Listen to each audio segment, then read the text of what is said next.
Use to. இந்த word ஒரு semi model. இதை ப்ரெசன்ட் டென்ஸ் பாஸ்ட் டென்ஸ் ஆகிய 2 டென்சஸ்லேயும் பயன்படுத்தலாம்.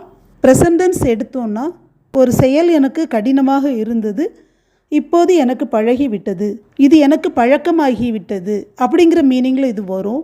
இதற்கு examples: I am used to it, எனக்கு அது பழகிவிட்டது. I am used to the traffic noise, நான் போக்குவரத்து சத்தத்திற்கு பழகிவிட்டேன். I am used to the noise, இந்த சத்தம் எனக்கு பழகிவிட்டது. They are used to the cold weather, அவர்கள் அந்த குளிர்கால நிலைக்கு பழகிவிட்டார்கள். He is used to this situation, அவன் இந்த சூழ்நிலைக்கு பழகிவிட்டான். She is used to public speaking, பொது இடங்களில் பேசுவது அவளுக்கு பழகிவிட்டது. He is used to swimming everyday, தினமும் நீச்சல் அடிப்பது அவனது வழக்கம். He is used to going to work early in the morning, காலையில் வெகு சீக்கிரமாக வேலைக்கு செல்வது அவருக்கு பழகிவிட்டது. She is used to studying a lot, நிறைய படிப்பது அவளுக்கு பழக்கமாக இருக்கிறது.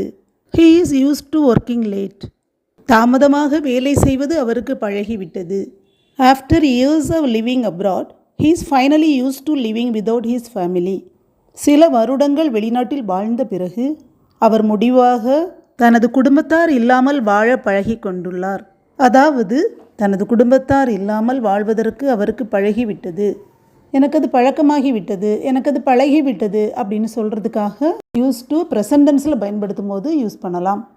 இதை நெகட்டிவாக சொல்லும்போது I am not use to getting up early, நான் சீக்கிரமாக எழுவதற்கு இன்னும் பழகவில்லை. He is not use to the rain, அவன் இன்னும் மழையில் நனைய பழகவில்லை. The child is not use to drinking cow milk, பசும்பால் குடிப்பதற்கு குழந்தை இன்னும் பழகவில்லை.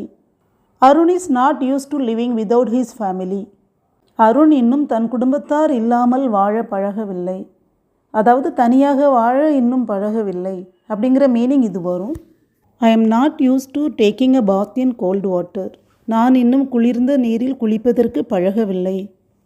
ஸோ இன்னும் இந்த சூழ்நிலைக்கு பழகவில்லை என்று சொல்லும்போது நெகட்டிவ் சென்டென்ஸாக இந்த ப்ரெசன்ட் டென்ஸில் யூஸ் டு பயன்படுத்தி பேசலாம்.